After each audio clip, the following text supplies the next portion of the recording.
Members of the public are cautioned against taking any action as a result of a council decision tonight until such time as the minutes of the meeting are published or they have been advised in writing by the council's administration with regard to any particular decision. I've been asked by the CEO to remind elected members to make sure their microphones are turned on so we can record what you're saying. I declare the meeting open at 7:01. Item 2, leave of absence nil, apologies nil, disclosures of interest. Councillor Brown to make a disclosure of impartiality in relation to 1321 Bindaring Parade. Thank you, Mr Mayor. In relation to item 113.2.18, lot 200 Bindaring Parade, Claremont, 9 dwellings, self-contained multiple dwellings. I was an architect for my previous employer and engaged on the project at 8 Bindaring Parade. I've also have a friendship with the owners due to working on their other projects. Due to this, there may be a perception of impartiality. I will consider this matter on its merits and vote accordingly. Thank you. Thank you, Councillor Brown. Councillor Swan has a disclosure of impartiality interest in relation to item 1321. Thank you, Mr Mayor. In relation to item 113.2.1, lot 200 Bindaring Parade, Claremont, 9 dwellings, self-contained multiple dwellings. As my property is located on Bindaring Parade, there may be perception of my impartiality in the matter. I will consider this matter on its merits and vote accordingly. Thank you, Councillor Swan. Item 4 nil, item 5 nil. Item 6, public statement time. I need to get a mover and a seconder that we extend the speaking time. So move Councillor Franklin, seconded Councillor Brown. All those in favour? Carried, no dissent. Thank you, councillors. First person to speak is Mr Andrew Beach. Mr Beach, would you mind stating your name and address into the microphone for our record's sake? We all know who you are, but... Thank you. Mr Mayor and councillors, I speak tonight to encourage, indeed urge, the council to resolve that public comment be sought on the adoption of the Walga model local planning policy on tree retention. As no doubt is not controversial, tree canopy is vital to our community. It does many things: amenity, heat reduction, health benefits, and habitat for wildlife. We know that it's declining in the urban area, so significant and immediate action is needed. That's clear from the Walga report, and it's accepted in the Town Officer's report. Councillors will know that some other metropolitan councils have adopted the policy and some are in the process of public consultation. I suggest there's a growing momentum for this means of protecting and enhancing our tree canopy, and I suggest that Claremont should be a part of this. The Officer's report recognises that in principle the LPP is the most appropriate policy response, but put forward some arguments as to why the policy should not be put out for public submission. I want to suggest with respect that these arguments should not persuade councillors to decline to take what is the modest step of putting out for public comment the policy. The report characterises the model provision as punitive. I suggest that that characterisation is both simplistic and tendentious. The provision is of a form that will be very familiar to councillors. It's commonly found in planning schemes. It provides for an application followed by a decision that takes into account all the facets, all the circumstances and all the considerations. It's underpinned by a penalty in the same way that a development application provision is in a planning scheme. So the penalty is one feature of the scheme. It is not its defining or primary characteristic. The Officer's report suggests that there should be looking for incentives rather than the so-called punitive approach. But council is not faced with an either-or decision here. If council sees merit in an incentive-based approach, then it can and should couple that with progressing of the model provision. The officer's report points to the fact that some people may flout a provision of this kind. I suggest that the fact that some maverick people may flout a provision is hardly a sufficient reason not to adopt what is, as the officer's report recognises, a good policy. Lastly, the resource implications of the policy are not a good reason to decline to put the policy to public consultation. Given the strong track record of financial management of the town of Claremont over many years, I am confident in Council's ability to manage the resource implications of the policy were it to be adopted following public consultation. I thank the Mayor and Councillors for consideration of my submission. Thank you, Mr. Beach. Mrs. Jane Beach.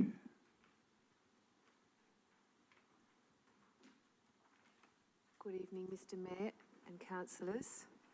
Am I to state my address? 5 Melville Street, Claremont. Is it the same address? It's now well known that trees are an extremely important part of our lives. They're doing so many things that are well documented. They're helping combat climate change, absorbing carbon dioxide, storing the carbon, releasing oxygen back into the atmosphere. They're cooling our streets and houses. Their shade reduces evaporation. They're protecting our children who spend hours outside from UV rays, keeping them cool and safer. There's so many studies showing that the presence of trees is calming and healing for those who are unwell and stressed. They cut down noise pollution. They reduce wind. They've been on the planet for much longer than we have. They're an intrinsic part of our world. They're providing a canopy, an urban home for birds, bees and animals living beneath them in their shade. They're beautiful. They're a beautiful addition to any urban space. They're helping us to engage with our local environment by providing appealing, cool places to go in our suburb. We must preserve our trees for all these reasons, and the most important one, I think, our future generations. I hope we can work together to leave our environment in the best condition we can. We have an important decision here tonight, whether to begin the process of taking responsibility ourselves for our town and our community's trees. We need to do this. It's in our hands. We can protect the trees we have left and hopefully plant some more trees. It's hard to know the best way forward with tree preservation. This is a good start. We could prevaricate and look for other ways, but we need to start doing something to preserve our trees now. We can add, change, and think of other ideas going forward. But let's start here and join the other councils which are already on board with the Walga model policy for tree retention. Thank you for listening to my submission. Thank you, Mrs. Beach. Mr. Nick Cook, again. How are you, Nick? Thank you, Mayor and Councillors. I would like to start by offering a warm welcome to our new Director of Planning. I make my submission on behalf of the supporters of the Claremont Tree Canopy Advocates. We wish to offer our support for Council's consideration of the Walga model policy and urge Council to proceed to public consultation in order that the residents of Claremont have the opportunity to show their support for our urban canopy and the desire to protect the amenity of their community. Perth is suffering a canopy crisis, and Claremont is not immune as we face several threats to our own urban canopy, from the climate, Polyphagus shothole borer, and increasing density. Perth has the lowest canopy cover of any Australian capital city. Alarmingly, Perth lost 25% of its canopy cover between 2011 and 2020. These are figures provided by WALGA and DPLH. This is by far the most disturbing fact I've come across. Policy that protects significant trees on private property has been in place in most other states for many years, decades in fact. The officer's report acknowledges that the LPP is the most appropriate policy response available to local government and that current provisions within LPS 3 are insufficient. At a time when the state government is hell-bent on stripping planning powers from local government, this policy provides council with the tools to preserve and protect its highly prized character and amenity. I'd like to address some of the issues raised in the officer's report. The report characterises the WALGA approach as being punitive. In our opinion, the policy is a practical one. In the absence of state government leadership on this issue, it must fall to local government to set policy and demonstrate leadership. The WALGA policy has a suite of very reasonable exemptions under which tree removal can be approved. The notion of a penalty for non-compliance is exactly the same as that which currently applies for tree damaging activities in relation to the town's own publicly owned trees. The report refers to the town's lack of data required to enforce the policy. We agree that good data is essential to proper management of our urban canopy. This admission by administration implies that the town does not currently have the ability to adequately manage its urban canopy, with approximately 80% of canopy loss occurring on private land. The data required is readily available and inexpensive, and we would urge council to direct administration to acquire the necessary data. We support the recommendation that administration explores incentives. However, we believe this should be done in tandem with the adoption of the WALGA model policy. The report cites the City of Vincent's Green Track Incentive Program. I have met with the Mayor of Vincent and her strategic planner on a number of occasions, and it is clear that this program is having little impact. It's worth noting that Vincent is one of a handful of councils that has a clause in its town planning scheme that effectively prohibits it from adopting the WALGA tree retention policy. A similar incentive program in the City of Stirling has also been largely ineffective, with their officers reporting that without policy protections for trees on private land, the city will continue to lose urban canopy at an unacceptable rate. An incentive strategy will complement the WALGA tree retention policy and should be explored, but will fail as a standalone strategy. Our town's urban canopy is one of Claremont's greatest assets and defines the character of our suburb. The town and its residents take great pride in our leafy green suburb. Just last week I received in my email box the Mayor's monthly musings with the heading Monthly Update from Your Leafy Urban Council. With so much at stake, surely it is appropriate that the town seek to put in place good policy and adequate resources to ensure the amenity and livability of Claremont for generations to come. Thank you. Thank you, Mr. Cook. Mrs. Heidi Hardesty, Freeman of the town.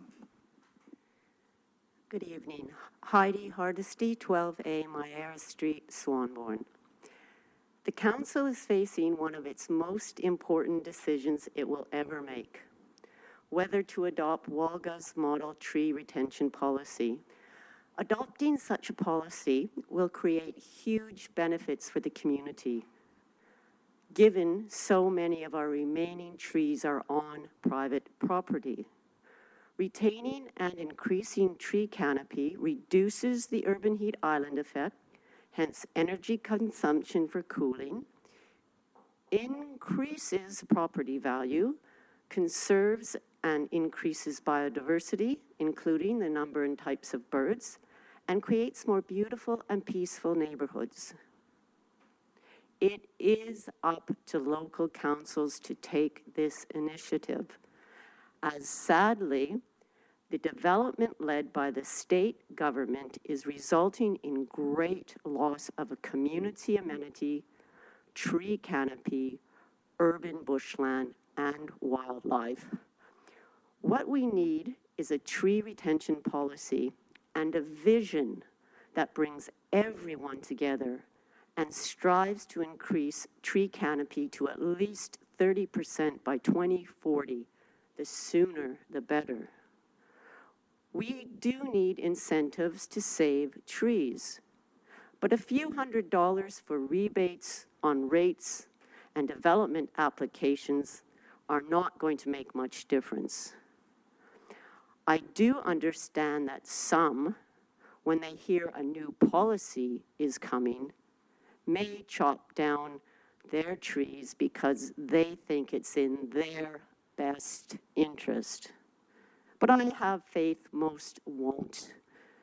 Good policy will inform and inspire so many more to appreciate what we have now and how truly valuable mature trees are, not just to prospective buyers, but to the entire community and the wildlife upon which they depend. There is strong community desire for tree protection. This issue has literally been on the agenda for decades. An earlier tree preservation policy proposed for the town was knocked back in 1998. The officer's report before you notes that in the absence of a broader statewide policy, position, and direction, that a local planning policy is the most appropriate response to mitigate tree canopy loss. But we need more than just incentives. Please support administration with adequate resources to adopt WAGA's model tree retention policy. Yes, there are many details to work out, but it can be done, especially by engaging with the community from the start. Thank you for your consideration. Thank you, Mrs. Hardesty. Item 7, Councillor Goetz is seeking leave of absence for the 25th March 2025 Ordinary Council meeting. That was quick. Moved Councillor Franklin, seconded Councillor Mayne. All those in favour? You don't need to, you want to speak? No. All those in favour, carried, no dissent. Thank you, councillors. And Councillor Swan is seeking leave of absence for 27 May 2025. Another mover and seconder, please. Councillor Hatton's moving, Councillor Kelly seconding. Do you really want to speak? No. I'll put it, all those in favour, carried, no dissent. Thank you very much, councillors. Item 8, nil. I need a mover and seconder, please, to confirm the 17 December 2024 Ordinary Council meeting minutes. One mover and one seconder, please. Move Councillor Swan, seconded Councillor Cameron. Councillors, yeah, okay. I'll put it, all those in favour, carried, no dissent. Item 10 is confidential item, waste collection. Item 11, nil. Item 12.1.1, minutes of the Audit and Risk Management Committee. I need a mover and a move, Councillor Cameron, seconded Councillor Kelly. Councillor Cameron.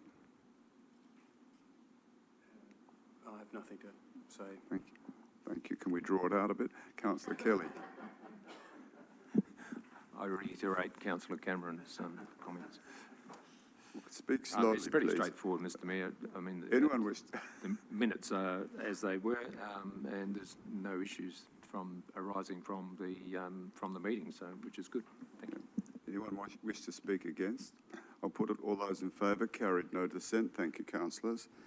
Item 13.1.1, monthly statement of financial activity for the period ending 31 December 2024. I need a mover and a seconder, please. Move Councillor Mayne, seconded Councillor Swan. Councillor Mayne. Nothing, thank you, Mr Mayor. Councillor Swan. Okay. I haven't got much left. I'll put it, all those in favour, carried, no dissent. Thank you, councillors. Item 13.1.2, list of payments 1 to 31 December 2024. Mover and a seconder, please. Move Councillor Franklin, seconded Councillor Hatton. Councillor Franklin. Yes, it was just disappointing to note the amount of money being spent on repairing public toilets, and yeah, it's sad to see that we have to waste money on fixing things that shouldn't be broken. Thank you, Councillor Franklin. Councillor Hatton, nothing. Anyone wish to speak against? I'll put it, all those in favour, carried, no dissent. Thank you, councillors. Item 13.2.1, 8 Bindaring Parade, Claremont, 9 dwellings, self-contained multiple dwellings. I will need a mover and a seconder, please.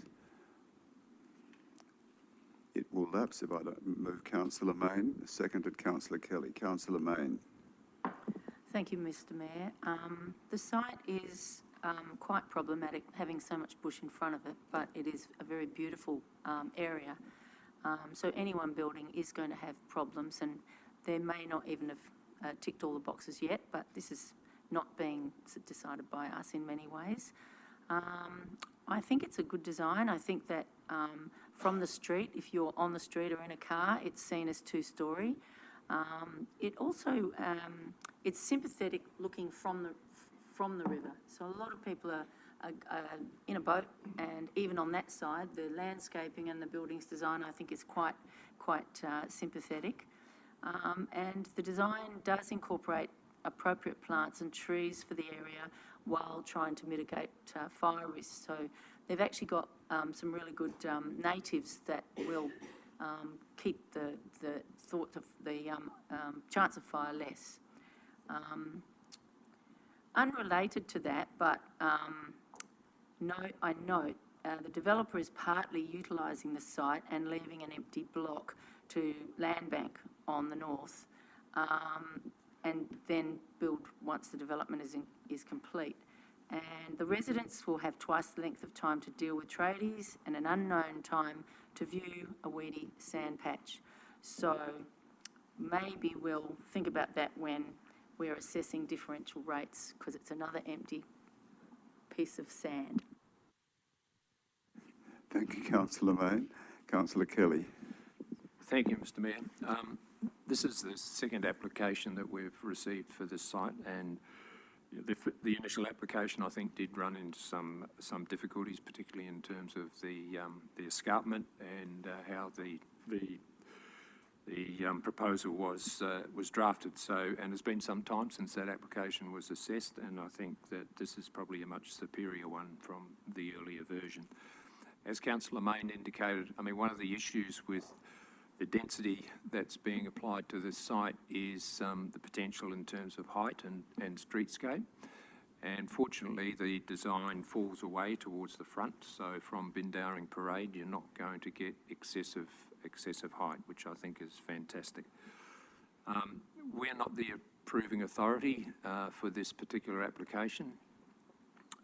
It is a WAPC application, so we're actually only commenting on it. But I would say that I'm a little disappointed that we don't actually have the public commentary or public submissions that have been made in regards to this application from the WAPC, because I feel like I'm working in a bit of a void, not knowing what our own residents and neighbours and those in the immediate vicinity think of the application, which would have been useful, certainly in terms of my deliberations. But it's out of our control. It's something that we don't have control over, sadly, but that's the way it is. So I'm happy to support it, though, and it's another example of where we've processed this in the appropriate amount of time, even though we're starting to lose those planning powers. Thank you, Councillor Kelly. Anyone wish to speak against? Anyone wish to speak for? Oh, you're speaking for. Councillor Goetze. Yes, thank you, Mr Mayor. I think this is a very attractive development, and even though the height does not meet the height requirements, the fact that it appears to be two-storey from the street means that it complements the surrounding houses and maintains the streetscape. I'm very pleased that as part of this development application, artwork is going to be required, and so I think that's great that there'll be some tangible benefit for the community. As we, of course, know, it's the WAPC that's going to decide on this development, but I think it's grossly unfair that the development application fee of nearly $46,000 has been paid to the SDAU, and yet it's our officers that have done all the work. And so I think this is terrible cost shifting by the state government. So I think that's most unfair on local government. However, I do agree with the officer's recommendation, and I think this is going to be a very attractive and appropriate development. Thank you, Councillor Goetze. Anyone wish to speak against? Anyone wish to speak for? Councillor Hatton speaking for. Thank you, Mr. Mayor. I think there's a lot to like about this development, but there's some things to not like as well. As the other councillors have mentioned, that the view from the street is sympathetic. Looks two-storey, and it's a good design. Also in the design work, I think it's cleverly designed in that all the units have 3 walls where they can get sunlight from. So there's that gap in the middle where they can have access to clear sunlight. And obviously the penthouse, every side can get sunlight. I do worry that things that they say they will do in the design, for instance, what I was talking about last night with planting of the vegetation, which has been carefully selected to mitigate fires. So I like that. I just worry that it might not happen. And I also worry that there's going to be some argy-bargy about the contribution to the public artworks. It's a lot of money. It's $258,000. Whether they build it themselves or whether they give us some money, I still think that they're going to kick up about that. But it's a necessary part of our planning process, and the developers do know they're liable for that right when they first submit to us or to the WAPC or SDAU. We just need to make sure that they comply with this, but overall I support the officer's recommendation. Thank you, Mr. Mayor. Thank you, Councillor Hatton. Anyone wish to speak against? Anyone wish to speak for the architect? No? No one else wants to speak for? I'll just make a comment. This town has demonstrated over many years, time and time again, its ability to approve in a timely way appropriate development. And in the days gone past, we'd have the developers here arguing their case as to why we should approve their development. They don't even need to turn up today. They no longer care. But not when I say they no longer care. They no longer care about the process of the decency of turning up and arguing their case. They don't need to. And I'm not talking about this particular developer. It's just an invention of this government that they think the department can approve everything. And Councillor Kelly mentioned there's no input from residents. Well, there may be to the WAPC, but I'm sure they won't take any notice of it, as they didn't take any notice of our professional presentation with our lawyer, Councillor Kelly, arguing on the 22 St Quentins, the 19-storey building.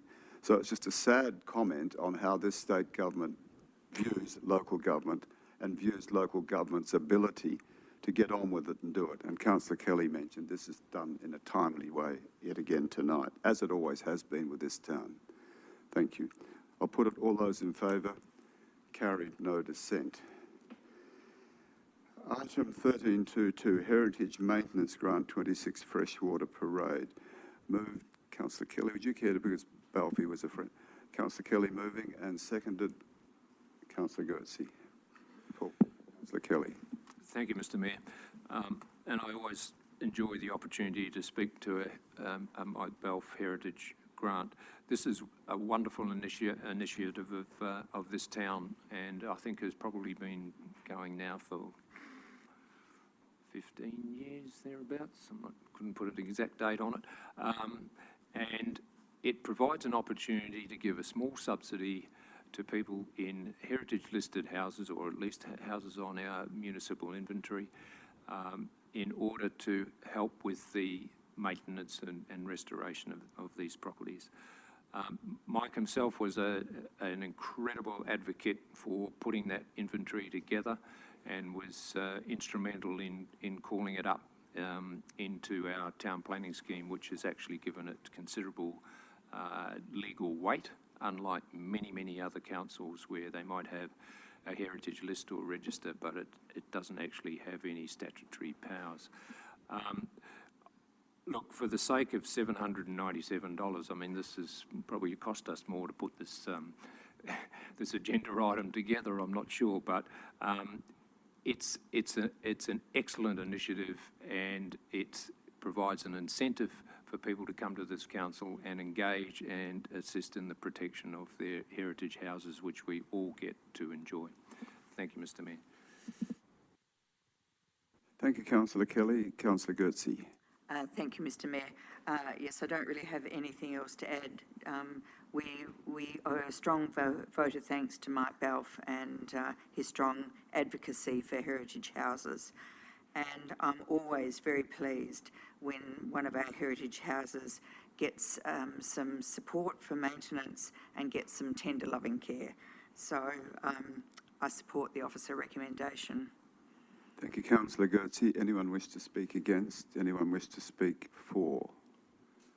Total value for the members of the public that are here, the total value of that grant is is about $10,000 for heritage preservation. So I'll put it. All those in favour? Carried, no dissent. Thank you, councillors. Item 13.3.1, review of Walga Model Local Tree Planning Policy. I need a mover and a seconder, please, councillors. Move, councillor.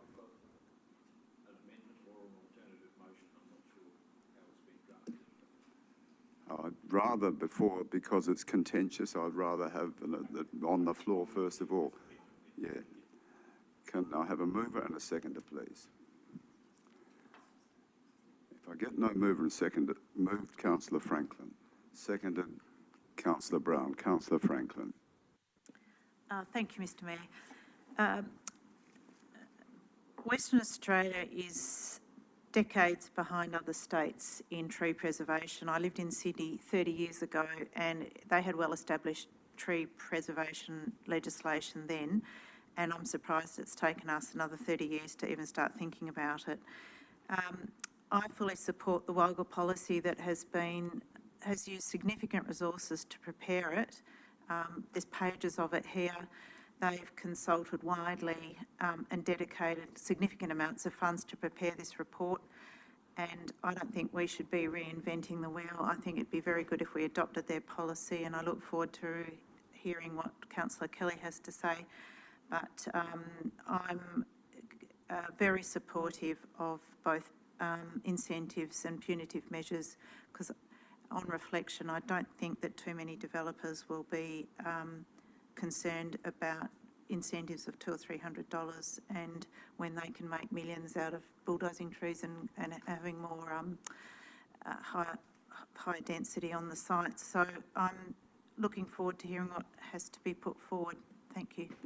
Thank you, Councillor Franklin. Councillor Brown. Thank you, Mr. Mayor. Just following those statements earlier, I wrote a date down here, 1998. Where this was last discussed. I was 14 years old at the time. And the fact that we're still talking about this, such a time later, amazes me. This is something that, if there's one policy that we need to do as a council is a tree protection policy. I support this Walga model. I agree with Councillor Franklin. Let's not reinvent the wheel. But I think we should be looking for other opportunities and other incentives about how to complement this model. Key word again that listening to the audience here was the future generations. So we missed the opportunity last time. Let's not miss it again. Thank you. Thank you, Councillor Brown. Councillor Kelly, have an amendment. Yes, I do, Mr. Mayor, and it's to include the words in item 1. After the word property, in conjunction with the draft Walga policy, noting that extensive public consultation would need to occur before council adopt any tree retention policy. Have a seconder for that? Councillor Swan. Councillor Kelly. Is it up on the screen? Maybe, can you put the full? Yeah, that's it. Look, Mr. Mayor, there's a long history to local government's engagement and trying to get a tree retention policy, particularly in association with private property. A number of councils have passed tree retention local laws, which are probably stronger than this document in terms of their statutory capacity, but they've been ceremoniously removed and rejected by the Standing Committee on Legislation of Parliament.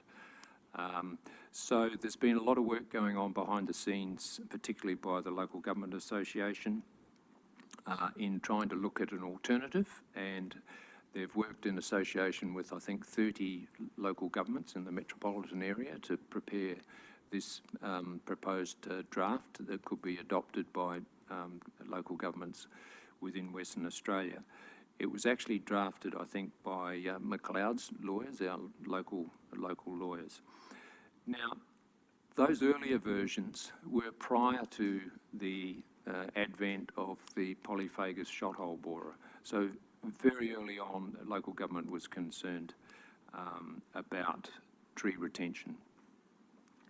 It's now more extreme than it's ever been because we now have the borer and we now have land development occurring in an environment where there are very small verges and very small building lots and little room for trees.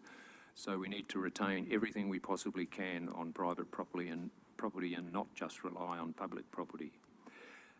There's a tree canopy crisis occurring. I don't know whether you've driven past Kings Park lately, but that's just the tip of the iceberg. Our canopy has reduced by 25% over the 9-year period between 2011 and 2020. We have, as Nick described tonight, the lowest canopy of any metropolitan city. The Perth average is 16%. We have 16%, and that data predates the borer. So it's 5 years old. So you can expect that it's going to be considerably less than that. The latest figures, I think, are about to come out. Look, the government has been trying to do something, and you may have noticed that in their pre-election information that they've distributed, they've announced a number of grants, a 10 million urban canopy grant, a 10 million urban canopy fund that you'll be able to apply for, and also 10,000 what they're calling tree baits, which I think are about $150 to individuals or individual households. Now that's an election promise yet to be endorsed, of course, formally. As I said, the current land development is such that it almost prevents the retention of trees. And once the built form is built, then there's very little space to put trees. So it just reinforces that we need to retain everything we possibly can. Nedlands, Cambridge, Peppermint Grove, Bassendean have already adopted the policy. Bayswater, Vic Park are already gone out for public consultation and that has closed. Fremantle are consulting at the moment. So we are not alone, but we are very much alone if we're not looking at the draft policy.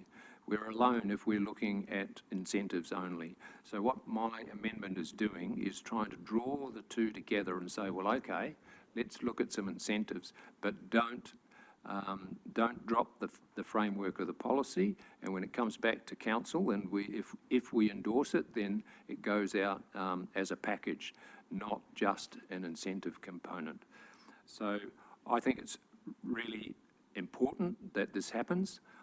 In terms of resources, if we need additional resources, we can go through budgeting processes to generate those resources. I also think that we need a good record of the canopy within our own jurisdiction, and I understand neighbouring councils are employing drone technology with AI, with an AI background to it that can give exceptionally good data on tree canopy, not only the extent of the canopy, but also the nature and type of tree that is there. So I think it might be useful exploring that option with our neighbours. Thank you, Mr. Mayor. Thank you, Councillor Kelly. For the benefit of the members of the public, Councillor Kelly is Vice President of the WA Local Government Association, the people that developed this policy, and he's just enunciated some salient points, and and he's got an amendment here which will be attended to. Councillor Swan. Thank you, Mr Mayor. This is the very beginning again, I guess, since 1998 of this process, and I do think that local government has to lead. Yes, the state government have put forward some initiatives, but they are definitely not enough. And I think that, as many other councils are doing, we need to send a message that we are serious about tree retention. The carrot and stick methods do not have to be mutually exclusive. They can be complementary and will work very well, hopefully. But I think really what it comes down to is good policy first. Let's not look at the reasons why this may not work. Let's just put forward the best policy and try to make it work.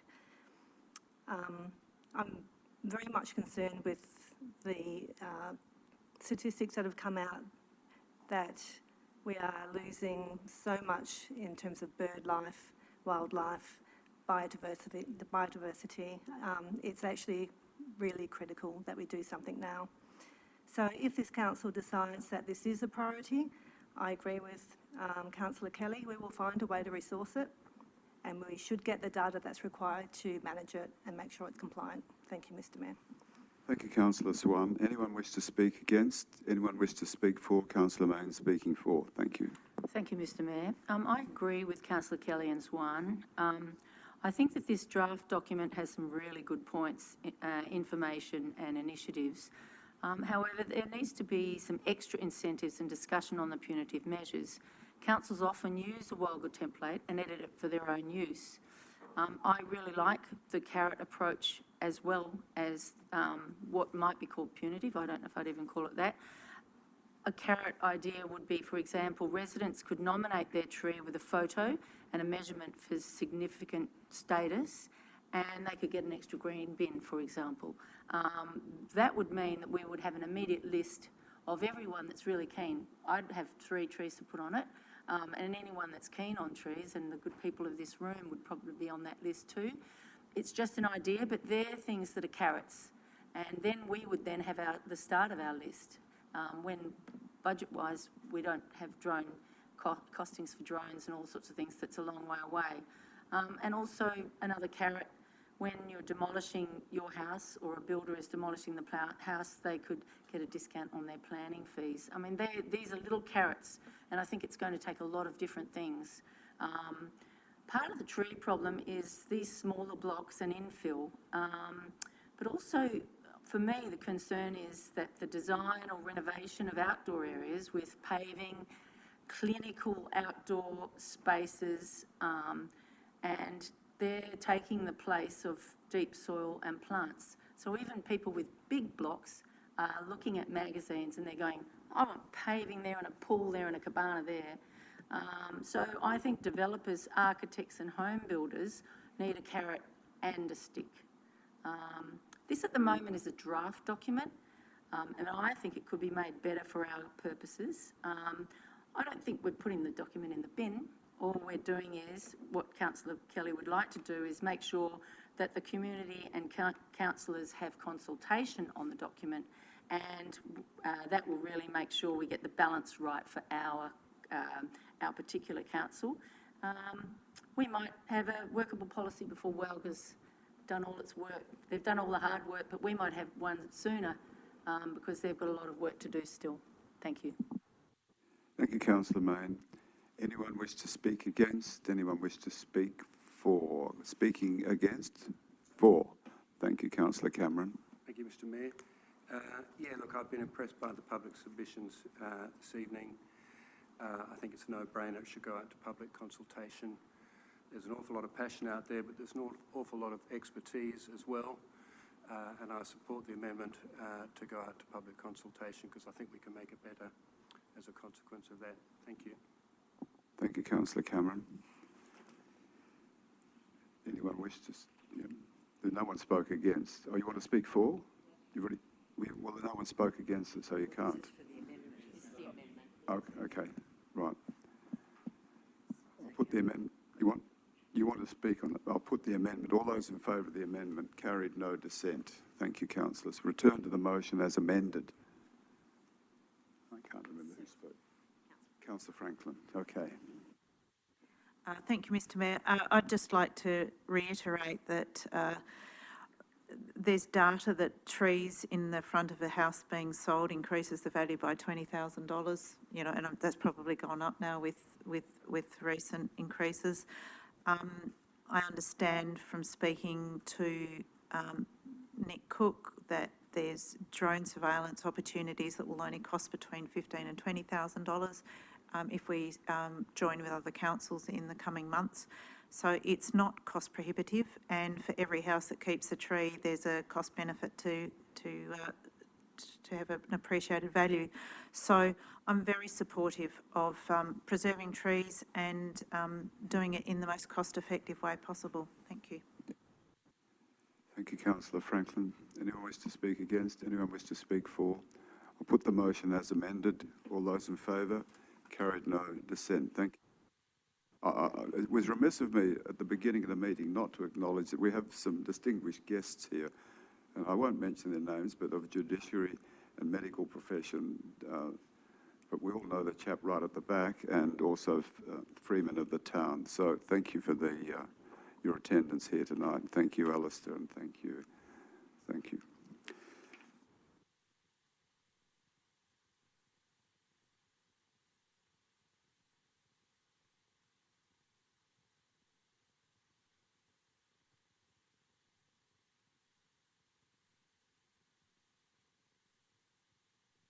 At that time of the night already.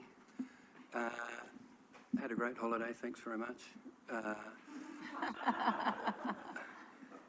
But I did attend, I love attending the citizenship ceremonies. I don't know why, but it's one of my favourite things I do here.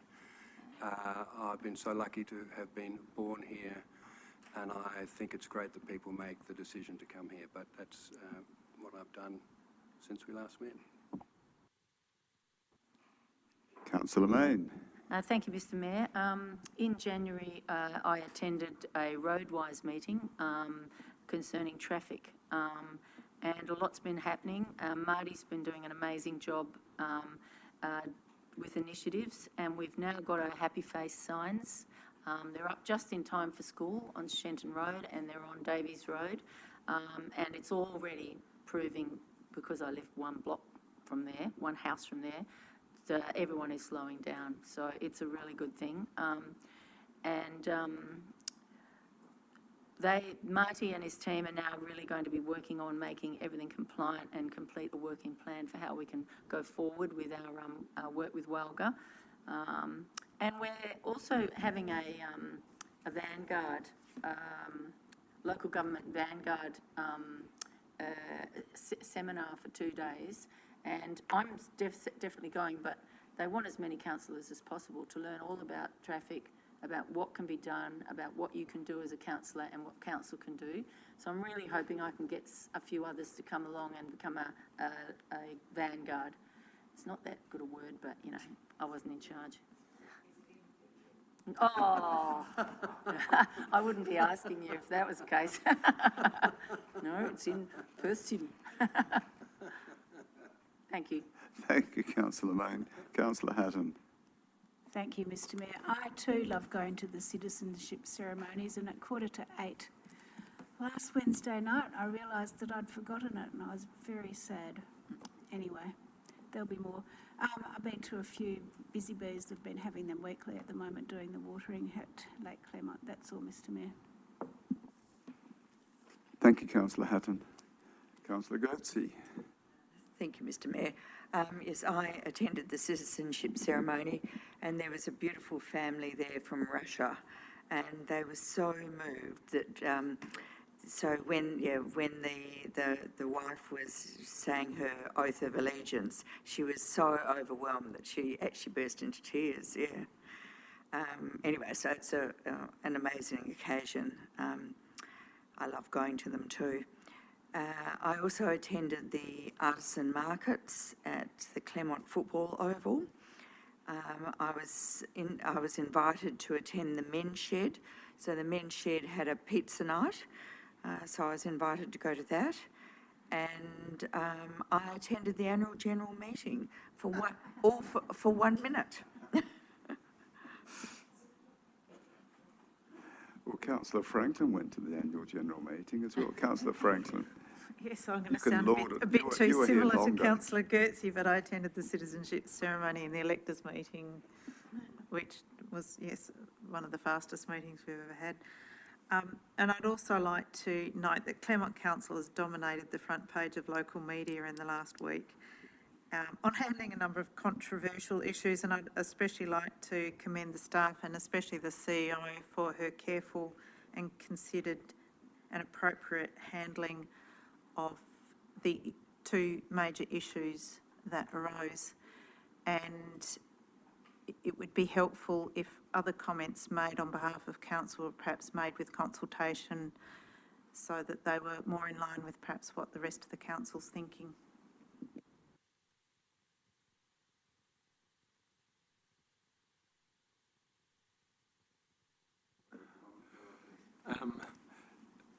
Thank you, Mr Mayor.